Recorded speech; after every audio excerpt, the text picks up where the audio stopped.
Hello, and welcome to another episode of the Market Snapshot series. My name is Rufas Kamau, Markets Analyst at FXPesa.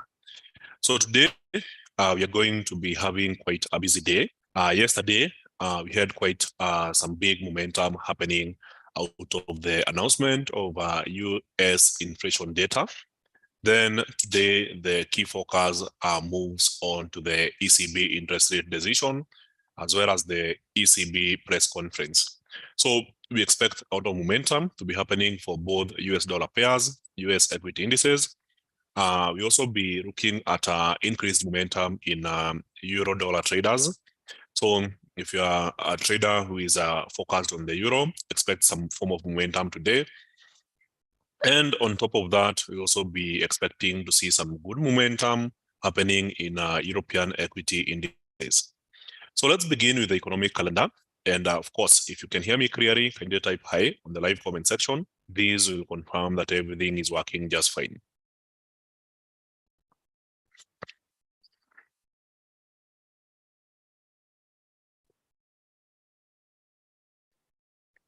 So let's get started with Wednesday. This is where we had the US inflation data coming in, which came in stronger than expected. So for core CPI month over month, in the month of August, the basket of consumer goods in the US increased by 0.6%, and this was as expected. So as for core CPI, we expected an increase of 0.2%, same as the previous month, but the actual result was 0.3% increase, which was higher than expected. So in the previous reading for the overall CPI, it was 0.2 and now 0.6. And then when you combine the increase for the month and then compare that with the same month last year, then we get the overall CPI rising to 3.7%. So this is the second month where we are seeing month over month inflation increasing after having an entire year where inflation was generally going down. So from here, you can see the graph. This was July last year. So we have had 12 consecutive months where inflation was generally coming down.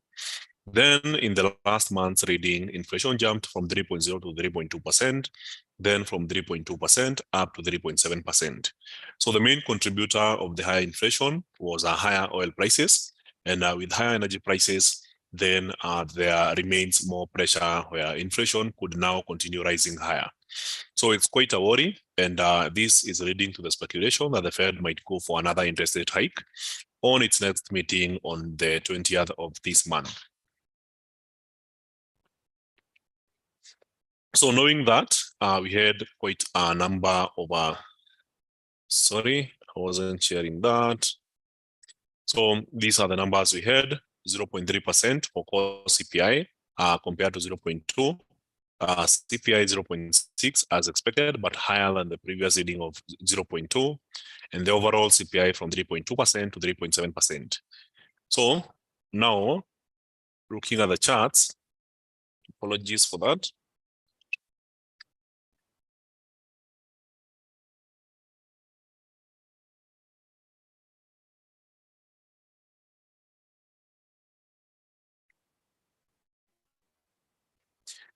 So let's proceed.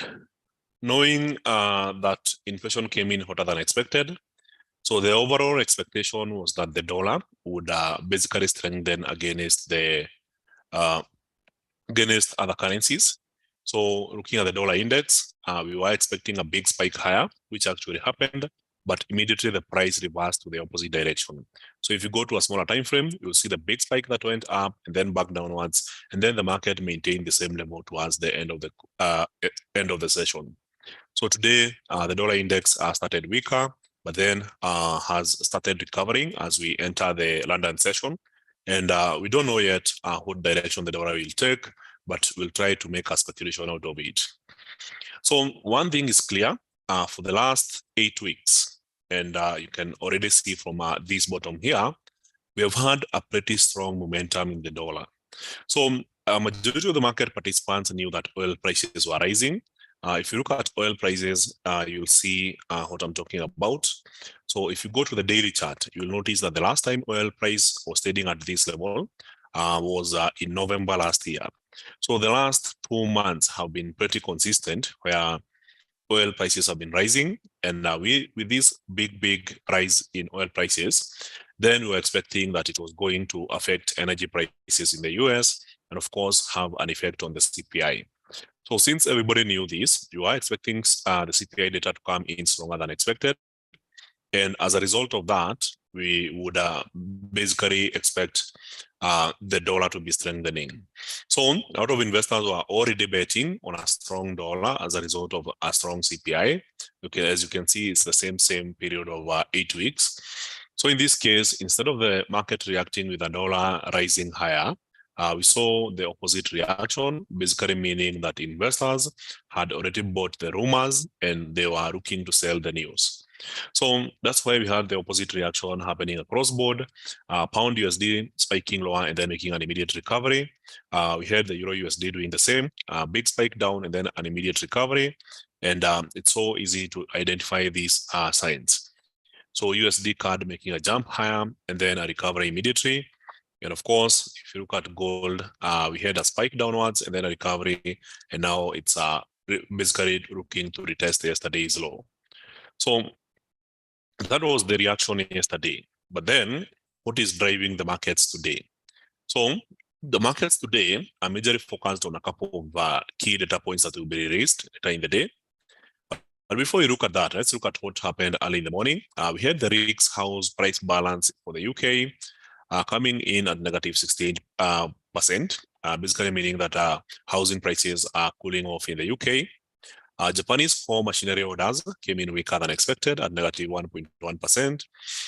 MI inflation expectations survey for Australia came in at 4.6%.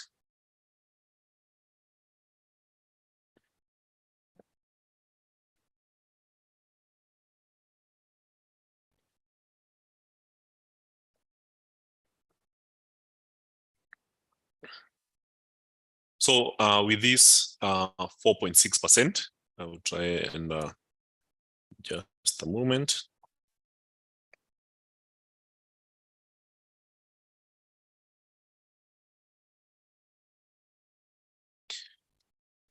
So 4.6% was quite a slowdown from the previous reading of 4.9%, meaning that the inflation expectations are getting lower, meaning that people are positive that inflation is coming down in Australia.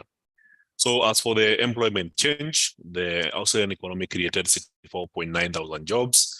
This was way higher than the expected 25.4 thousand jobs and the previous reading of negative 1.4K jobs. So the unemployment rate remains the same at 3.7%, same as expectation in the previous reading. So revised industrial production for Japan slightly improved to negative 1.8%, but still within contractionary territory. So in Switzerland, the producer price index entered a deflation territory at negative 0.2%, same or similar to the previous reading of negative 0.1%, meaning that forward prices might at some point start slowing down. So the next data point for today will be the main refinancing rate at 3:15 p.m. And this is basically focusing on the potential of the ECB going for another rate hike or basically holding. So there's a lot of speculation saying that the European Central Bank may have come to an end with their rate hike cycle. And this could be the highest we are seeing in this cycle. So there's this expectation that the ECB will maintain 4.25%. But then if it chooses to do this, then the focus will move to the monetary policy statement. And 30 minutes after that, we'll be having the ECB press conference. So it will be a very important decision. If they choose to hold interest rates level, then that could be quite bearish for the euro. But if they go for another rate hike, then that should be very bullish for the euro. So as for the ECB press conference, we'll be looking at the projection of the ECB decision. We'll be trying to understand what the ECB is looking to do on its next meeting, as well as towards the end of the year. So we want to get that picture of what the ECB wants to achieve in the near term. So judging by the current data that we have been observing since the previous ECB meeting, we have seen that industrial production PMIs, as well as manufacturing PMIs, are showing a lot of weakness. with Germany, the biggest economy in the Eurozone, being technically in a recession. We have also seen services slowing, despite services sector being pretty strong for the better part of the year. So a reaction to this by the ECB will be very important in understanding where they want to drive the European economy. So the ECB press conference will also be as important as the announcement of the main refinancing rate.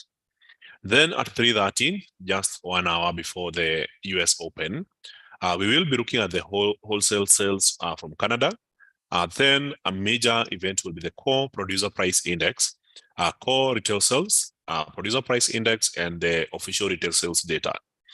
So retail sales is basically a measure of the consumer purchasing power and the consumer's expectation about the future of the economy.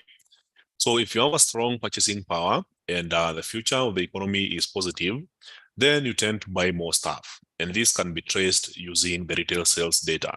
So a strong retail sales report would basically imply that Americans are pretty strong. They have a lot of excess funds and they are shopping due to confidence. So in this case, it tends to be against the Fed's expectations. So the Fed's expectation is for the economy to slow down, and they expect the retail sales to slow down. And of course, the consumer purchasing power to also be slowing down. So if the number is high, then it basically compels the Fed to go for another rate hike. And in that case, it's a positive for the dollar. So if the number is lower than expected, in that case, it's consistent with the Fed's expectations. So in that case, we expect the dollar to be weak. So as for the producer price index, it's a measure of forward prices. So it's similar to the reaction with the CPI. So if producer price index indicates a big jump higher, then that basically forces the Fed to go for another rate hike. And in that case, it may represent a strength in the dollar.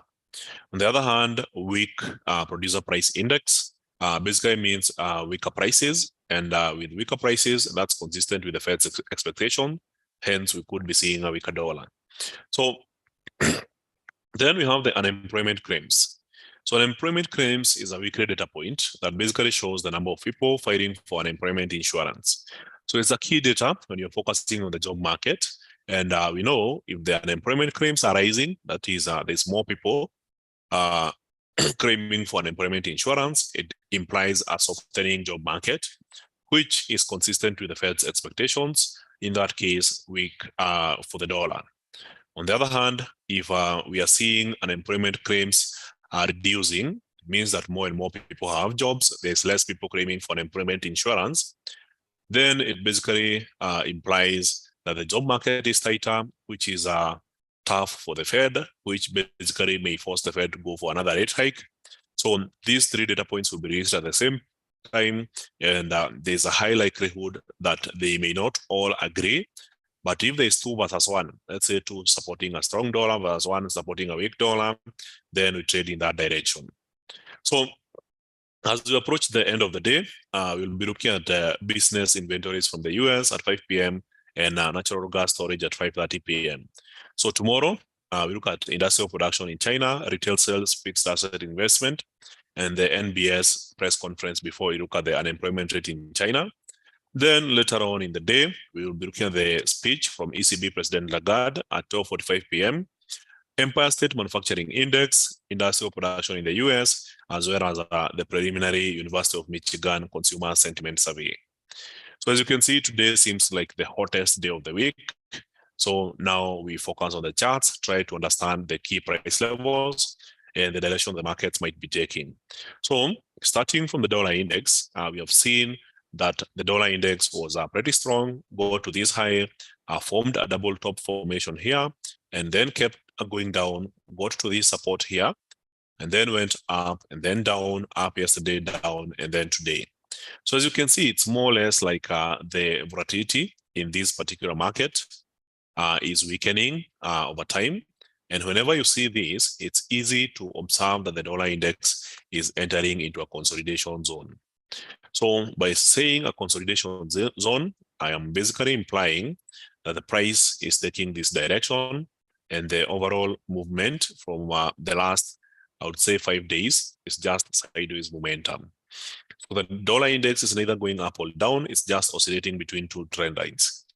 So knowing this, then when you are approaching the various markets, we know that the dollar index is not strengthening after making a rally for the last, I would say, 8 weeks. Then this basically implies that other currencies could be making a recovery against the dollar. So this sign of weakness after an 8-week rally could be in preparation for potential weakness or even breaking the lower trend line.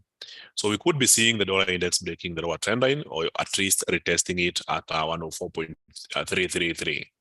So knowing that, then there's this potential opportunity that these measures will be recovering against the dollar. So notice for the pound, it has managed to hold this support for 3 consecutive times. So first time, second time, and then third time here, and of course, fourth during the news yesterday, basically implies that the dollar has been unable to break this support and the pound would be gaining against the dollar. So in this case, if the pound manages to retain the strength, then we could be seeing the market retest the weekly high somewhere around 1.253. So for USD JPY, we saw the market opening with a big gap downwards, kept going down on Monday before making a recovery. Tuesday continued with the recovery, Wednesday all the way up, which basically closed the gap. Market pulled back downwards, and now the USDN is continuing higher. So for this one, I wouldn't be optimistic enough to say that the dollar will retest the previous high. But for now, I expect the dollar to be taking some form of weakness. So perhaps for the price action of the day, there was a small gap and the market opened. So maybe the market is looking to retest this area here. And once we close this gap, then perhaps we can find opportunities to continue shorting the dollar.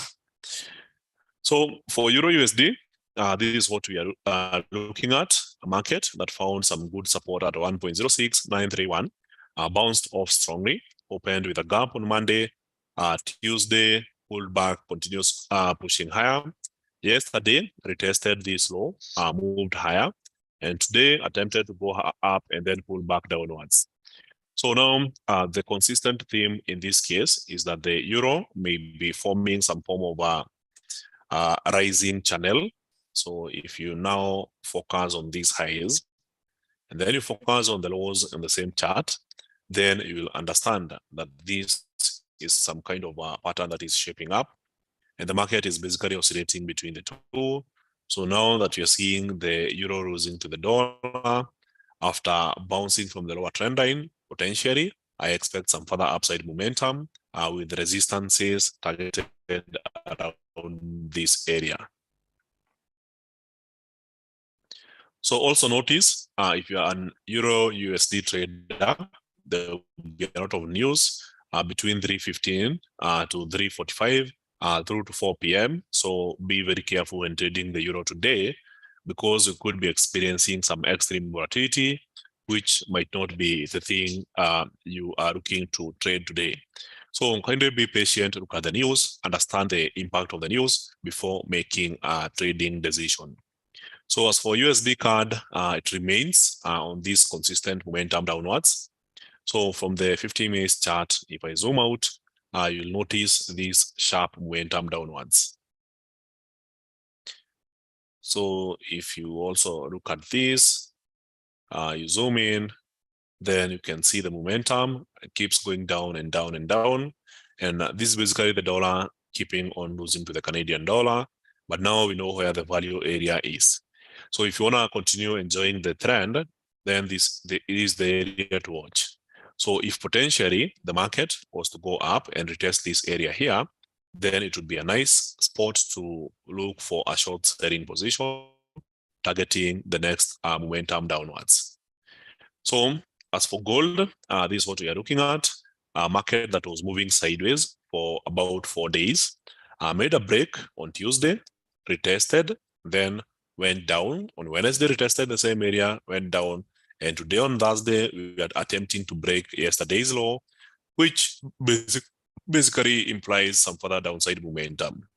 So 1900 seems to be a psychological level for gold. It keeps on getting tested over and over again, but also notice that we have this critical support at 1903.87. So this is quite nearby or close by, but then looking at the larger pattern, you can see that we had an upswing, downswing, upswing, and now the downswing is not yet complete. So working by the previous prices, there is a high likelihood that we could be seeing the market going for 1903. And if we break that, there is the 1900 price level before we go to 1896 and 1892 as the key level support. And then the lowest here for this year is 1884. So if you are a gold trader, then we know that we are looking for these short selling positions in the near term, but in the long run, we should be looking for bullish positions. So remember, while the dollar index is currently on an uptick, the last 2 hours have been bullish. This may explain why the last 2 hours or couple of hours have been bearish for gold. At some point, we will see a bounce. So the bounce could be happening at 1903 or 1900. So the area to observe is here. If you're already in the market, well and good, there's still more room for downside. But if we see bullish entry around this area between the current price level and 1900, then that might be a nice trading opportunity. So AUD/USD managed to break to the upper side, pull back down, up, down. But then it seems like the market is struggling to move higher, but yet it's maintaining that path. So from the 15 minutes chart, you can already see that this is becoming a thing for the for the AUD/USD. And now that the market is retesting here, we could be seeing the market bouncing and moving even higher, perhaps even retesting the high of the day. So US equity indices are currently attempting to go up, but whenever they get high, we keep seeing the sellers coming in and pushing prices lower. So for the NASDAQ, it kept being bullish yesterday in the evening, but now you can see as we enter the London session, there's a strong entry by sellers and we could be going back downwards to retest yesterday's low, which can be adjusted to this level right here. 15,205. So you could be seeing the NASDAQ moving further back downwards. So as for the US13, it's the same thing, a rejection here. I think these are 3 consecutive days where higher prices have been rejected. So first day here, second, third, and today being Thursday, I expect a continuation of this bearish momentum. So for the Dow, we could be seeing the prices dropping all the way down the bottom of the swing, which is around that 4,289. Then for the US 500 is the same thing. We are seeing the market going up, facing a strong resistance. And then after facing the strong resistance, the market literally going further back downwards. So from what we are seeing with this point here, compared with this and this, then you can already guess that we expect some good momentum as US equity indices continue weakening. So Brent oil managed to break out of its consolidation zone. So I remember mapping this yesterday. So the market traded sideways for quite a number of days. So the highlighted area here was on Monday last week when Saudi Arabia and Russia announced an extension to oil output cuts, and the market jumped by $2.5 per barrel. So since then, the market kept trading sideways and then made a break 2 days ago. That was on Tuesday. So yesterday, attempted to go higher, failed, pull back downwards, and now we are retesting yesterday's high. So at this level, I expect that if we break, the price could move even higher. And my projection is all the way up to $93.4 per barrel. So there's still some room for upside from the current price level up to $93.4 per barrel. So far, if you manage to capture this, well and good, and there's still more room to hold on to the trade until you get to that target level. So European equity indices, I remember saying this in the Telegram group, that there is a good chance we could be seeing some selling opportunities. So far, this is what we are looking at, a market that was attempting to break the trend line, failed, and then on Tuesday dropped very well. Wednesday kept going down, pulled back and kept going down. So today in the early session, kept going up. Now we have erased all the gains and the bearish momentum continues, and the target remains the previous low, somewhere around 71, 35 for the French 40 index. So for the Euro 50 index, it's a similar story, a market that faced some strong resistance, kept going down and further down, pulled back, and today pulled back, retested yesterday's high, erased all the gains, and now we are looking at a potential sell-off towards the previous low, somewhere around 41.80. So expect some further downside momentum in the Euro 50 cash index. And of course, for the UK 100, it seems to be the most bullish one among the European equity indices. But then from what we are seeing here, there seems to be some form of exhaustion. So if you go to H1, you will notice that the resistance that we saw on Monday, Tuesday, and Wednesday seems to be quite a consistent theme. And today it's being retested again. So this is the highest price on Monday, on Tuesday, on Wednesday here, and today on Thursday. So if the UK 100 index is unable to break that level, then the idea is to short and target lower price levels somewhere around 74, 76. And a closer target is yesterday's low of 74.88. So that's it for the day. Let's see if you have any questions. Good morning, Jay Scott. I can see Richie, John, and Lemuel. Why is gold selling despite dollar not being so strong? So gold overall is expected to be making a recovery, but then for now we are seeing quite a strong dollar in the last 2 hours. So at some point, gold will make its comeback when you least expect it. So hello, Joe Thuo. Hello, Lucy and Agnes. I can see Yang in the house. Trader FX. Never Stop Company and Muhereza. I'm getting a bearish signal from 1 hour time frame. Kindly analysis for comparison learning. Which asset is that? Are you talking about? Because of the spike in CPI, was mainly energy, 50%, and housing, expected to be high in September, interest already at restrictive level. How can a new hike help this, noting the monetary lags? So the Fed doesn't want to wait for tomorrow. So the Fed doesn't want to wait until inflation is too high so that it can begin hiking interest rates. So it's more of the rate hikes are basically preemptive moves. It's trying to hike interest rates so that by the time inflation is attempting to come back, then the lagging effect will have started having an effect on the economy. Will there be ECB interest rates? Yes, at 3.15. With weak economic data, raising inflation and high inflation in Eurasia and US, stagflation in the UK, where should traders peg their bets that will create the next wave? Recession now looks probable.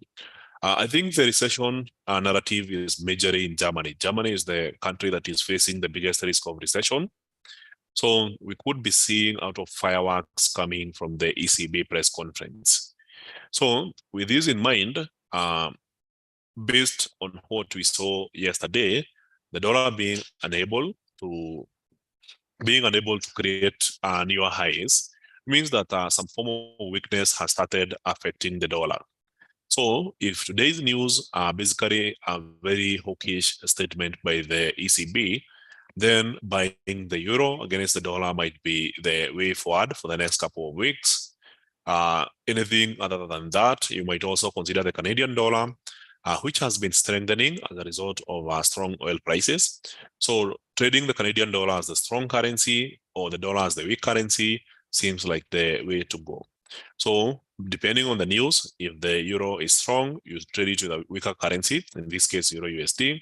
And if the euro is weak, you trade it with a stronger currency. In that case, that would be euro CAD. So is there any chance for gold to sell today? Gold is already selling. Gold is already selling. I wonder why you're asking that question. Gold is currently selling as we speak. So this is what has been happening to gold since the open of the market today. So gold goes up and then keeps on selling. And as I mentioned, the anticipation for today is the 1903 price level and the 1900 price level. So this is the area highlighted where we will be looking for potential buy positions. And this will be based on the outcome of the news and the price action that we observe on the charts. So that's it for today. Thank you very much, guys. Thank you for your time. I hope you are able to gain something today. Thank you for the great comment, Said Fuad. Said Fuad. Hope that is the correct pronunciation. So, Bakurap, if you don't know or have no experience trading when there is news announcements, kindly stay off the markets, trade on your demo account.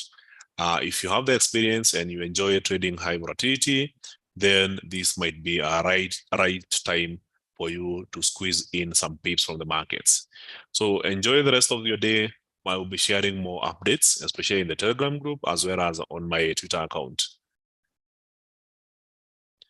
Thanks, Dennis and Meshach.